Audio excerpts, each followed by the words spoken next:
네, 주안의 만나 7월 16일 수요일 묵상을 함께 나누도록 하겠습니다. 오늘 말씀은 요한계시록 11장 1절에서 13절까지의 말씀으로요. 두 증인의 사역이라고 하는 제목으로 함께 묵상을 나누도록 하겠습니다. 오늘 본문에서는 일곱째 나팔이 불기 전에 나타나는 그 막간에 대해서 말씀을 하고 있습니다. 요한은 힘센 천사에게서 받은 두루마리를 먹고 이제 예언자적인 사역을 감당해야 합니다. 자, 이것은 곧 교회의 사역이며 이 사역이 어떻게 펼쳐질지에 대해서 이제 극적으로 보여주고 있습니다. 전체 교회를 대표하는 두 증인은 10장의 마지막 부분에서 받은 그 예언자적인 사명을 살아내면서 교회가 신실한 증인이 되어서 어린 양을 따라가는 모습이 어떠해야 하는지를 보여주고 있습니다. 자, 11장은 구약에서 온 여러 가지 이미지들이 복잡하게 얽혀 있습니다. 1절에서 2절까지는 성전에 대한 말씀이 주어지는데요.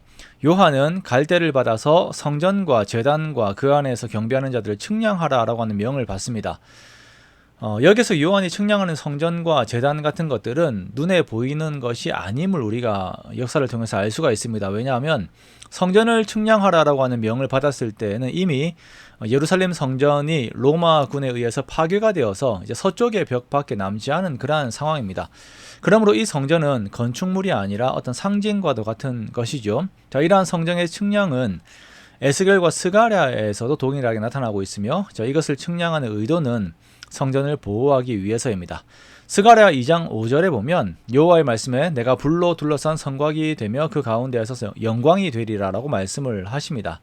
자, 이 말씀은 곧 이제 하나님께서는 성전을 보호하시기를 원하시며 보호하시기 위하여서 측량을 명령하신다라는 것을 우리가 알 수가 있는 것입니다.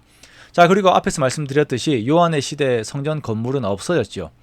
성전 건물은 없어졌지만 성전은 하나님의 백성이 모이는 곳, 즉 교회가 성령이 거하는 새로운 성전이 됩니다. 하나님을 예배하는 그리스도인 공동체이며 살아있는 돌들이 모여서 신령한 집을 지어 나아가는 유기적 공동체인 교회가 성전이 되는 것이죠. 자, 하나님께서 요한에게 측량을 명하신 것은 마지막 때에 이 새롭게 형성된 하나님의 성전, 즉 교회를 보호하시기 위한 목적을 가지고 계신 것임을 우리가 알 수가 있습니다.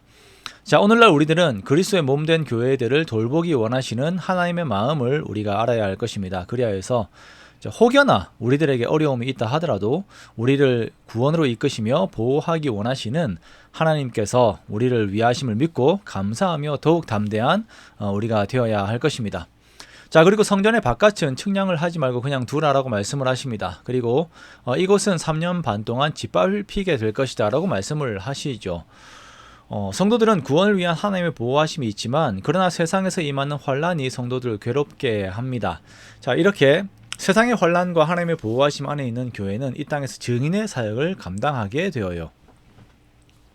3절부터는 두 증인의 이야기가 등장을 합니다. 이 증인들 역시 상징이며, 자, 이들이 3년 반 동안 예언을 하는데요. 자, 이들이 입고 있는 옷은 베옷, 이제 베옷이라 하면 즉 회개를 요구하는 그 옷입니다. 자, 이 예언들은 말씀의 선포를 말하는 것입니다. 자, 이들은 두 감람나무와 두 촛대라고 말씀을 하고 있습니다. 이 증인들이 두 감람나무와 두 촛대다라고 말씀을 하고 있는데요. 감람나무와 촛대는 이스라엘, 즉 영적 이스라엘인 교회를 의미합니다.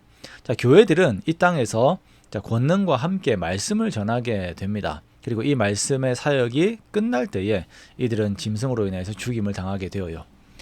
자, 이 증인된 교회들은 고난을 당하고 예루살렘 외곽에서 죽임을 당하게 됩니다.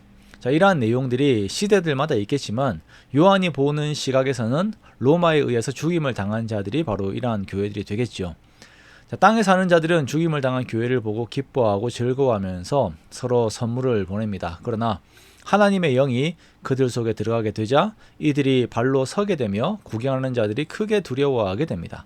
그리고 이들은 하늘로 올라가게 됩니다. 자, 교회를 향한 이러한 내용들은 예수님의 내용들과 동일합니다. 이것은 교회들 역시 주님께서 죽으시고 부활하신 후 승천하신 것과 같은 승리의 영광을 누리게 될 것을 말씀하시는 것입니다. 요한의 이러한 환상은 교회와 세상에 대립된 성격, 그리고 결국 교회가 승리하게 됨에 대한 말씀을 보여주고 있는 것입니다. 자, 그러면서 오늘 본문의 요점에서는 교회가 이 세상 가운데 감당해야 하는 말씀의 사명과 말씀 안에서의 그리스도의 능력, 그리고 환난과 핍박이 주어지지만 결국 그리스도 안에서 승리하게 됨에 대한 확신 안에서 교회들이 그 사역들을 감당해야 함을 말씀을 하고 있습니다. 요한에게 주었던 말씀의 두루마리가 처음엔 달지만 쓴 것이었죠. 교회 사역도 마찬가지입니다. 세상과 다른 길, 다른 가치들 속에 가야 하고 그 안에서 오는 교회를 향한 미워함과 핍박들도 감당을 해야 합니다. 이러한 신앙의 여정이 쉽지 않습니다. 그러나 주님께서 결국 그 단맛의 복음을 우리에게 주신 것처럼 그 내용들처럼 우리를 승리로 이끄심을 믿으며 더욱 담대하게 말씀을 이루는 사역들을 감당해야 할 것입니다.